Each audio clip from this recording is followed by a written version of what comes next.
দেখতে পাচ্ছেন একটি মানি ব্যাগ। এই মানি ব্যাগটি আমি মাদ্রাসা থেকে আসার সময় ইজি বাইকে পেয়েছি।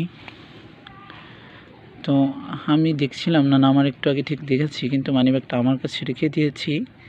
কারণ হলো, যদি আমি ইজি বাইকের ড্রাইভারদের বলতাম, তারা তাদের বলে রেখে দিত, বা তারা দিত না, তারা নিয়ে যেত। কিছু টাকাও আছে, আমি বলিনি তাদেরকে।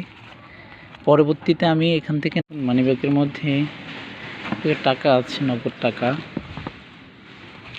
কিছু টাকা আছে, এনআইডি কার্ড আছে, গুরুত্বপূর্ণ কাগজপত্র আছে, ব্যাংকের পাসওয়ার্ড আছে, এটিএম কার্ডের কয়েকটি কার্ড দেখলাম, দেখতে পাচ্ছেন ওই ভিসা কার্ড আছে। তারপরে এখানে একটা কার্ড আছে, কার্ডের নাম্বার ও পাসওয়ার্ডও কিন্তু সাথে আছে, দেখতে পাচ্ছেন আপনারা। আমি তাকে ফোন দিয়ে